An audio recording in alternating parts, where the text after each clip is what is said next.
Joel, Amós, Obadias, e por aí vai, Jonas, Miquéia, Naum, Sofonia, Abacuque, profeta menor. Todos acharam, amém, querido? Vamos ler. Diz assim: ouvi, Senhor, a tua palavra e temi. Aviva, ó Senhor, a tua obra no meio dos anos, e no meio dos anos a faz conhecida. Na tua ira, lembra-te da misericórdia. Amém?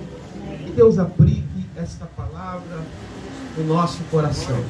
Pode sentar, aqueles que ficaram de pé em reverência, não a mim, mas a palavra do Senhor.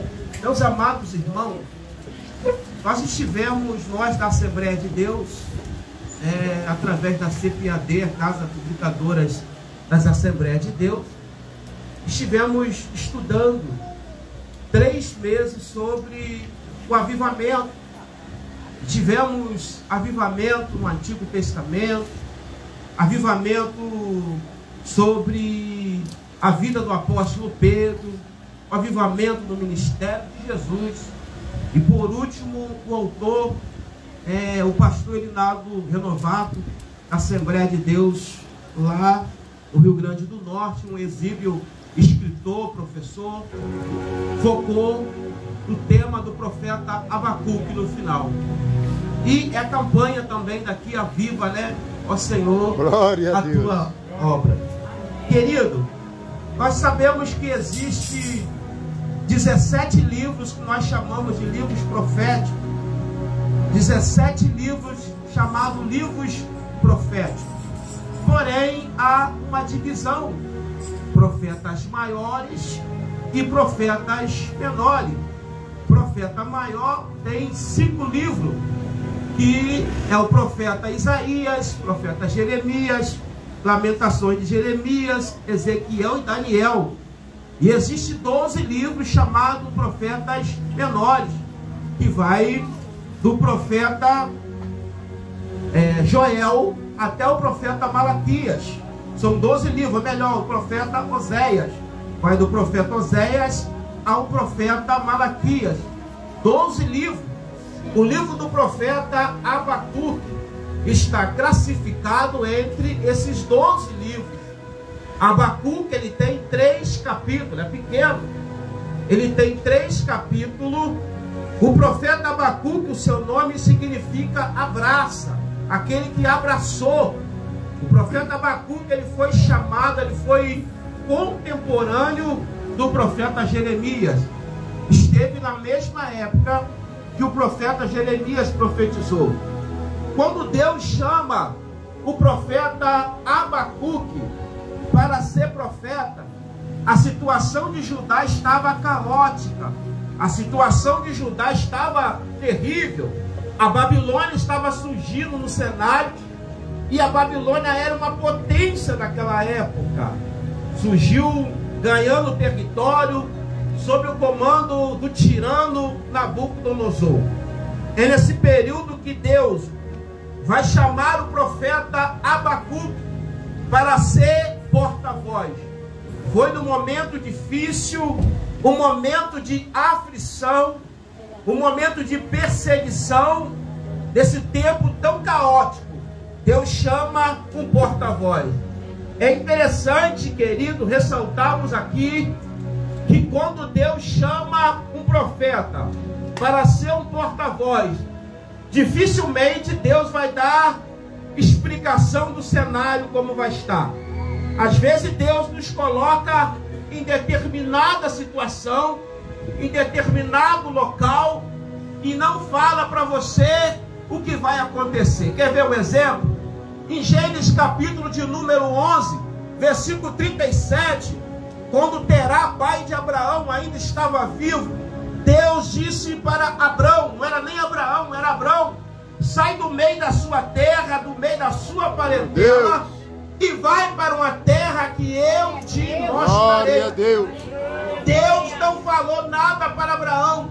Segundo o autor aos Hebreus, Abraão saiu sem saber para onde ir, mas Abraão, ele acreditou, ele creu, naquilo que Deus estava falando para ele.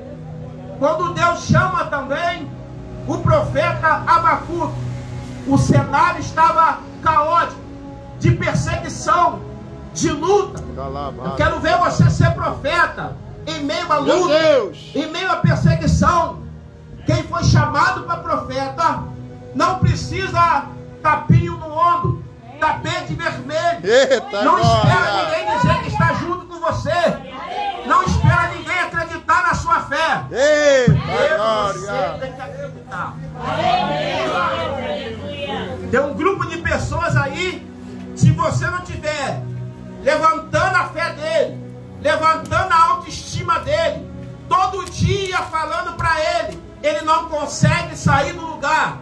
A geração minha, a geração do pastor Paulo, acredito na missionária Roberta, foi uma geração que tinha que levantar e ir para a escola bíblica dominical. Não tinha incentivo de pessoas, tinha que acreditar no seu chamado. Está vindo uma geração aí que hoje não querem mais pregar a palavra, hoje é coach, hoje não é pregação raiz, é crente Nutella. Hoje está uma geração que não chama pregador para voltar, mas essa igreja chama, eu tenho certeza, chama conselheiro. Então, se você é conselheiro, eu quero te dar uma mensagem de Deus nessa noite. Profeta não espera tapete vermelho. Profeta Abacuque, quando ele vê a Babilônia destruindo tudo, ganhando a todo mundo, o profeta Abacuque, ele vai orar ao Senhor, ele vai ter um diálogo com o Senhor. Quando nós abrimos a Bíblia, no capítulo de número 1, eu não teria coragem de falar o que Abacuque falou para Deus. Se você ler, você vai ver que o profeta Abacuque, o livro começa dizendo o peso da profecia do profeta Abacuque. E a primeira coisa, a missionária Roberta, que ele vai falar para Deus: até quando, Senhor, clamarei eu e o Senhor não escuta? Meu Deus. Até quando, Senhor, eu vou orar e o Senhor não vai responder? Até quando eu vou? Porque há uma diferença de oração e de clamor. Oração, você entra para dentro do seu quarto e fecha a porta. O clamor, você sai gritando. Lembra da sunamita? Quando a sunamita vai até Geazi, Geazi pergunta: vai bem na tua casa? Ela disse: vai tudo bem, porque o negócio dela não era com Geazi. Mas quando ela chega perante Eliseu, ela diz: eu te pedi algum filho? O clamor é aquele que vai gritando. Lembra da mulher de 2 Reis, capítulo 4? Clamou a Eliseu dizendo: o meu marido morreu. Tu sabe que ele era temente ao Senhor. Há uma diferença de oração para clamor. Eita glória! Clamor quando você está desesperado.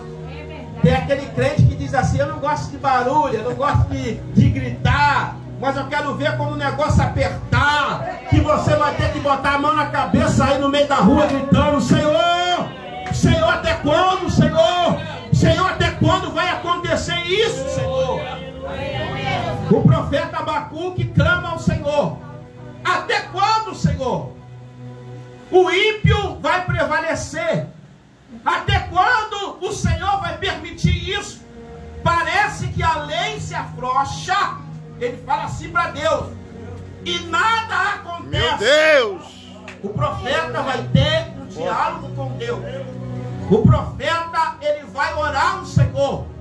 Quem tem compromisso com Deus, ele chama a responsabilidade para ele. Quer ver uma coisa? 2 Reis, capítulo 5, versículo de número 8, o rei da Síria manda Naamã ir até o rei de Israel. O rei de Israel está afastado, distanciado do Senhor. Quando ele vê Naamã leproso, ele rasga as suas vestes e diz assim: porventura sou Deus para resolver o problema? O que Eliseu faz? Deixa vir a mim e saberá espiar profeta em Israel. Tem muita gente fugindo do problema, mas o profeta de Deus, ele puxa a responsabilidade para ele.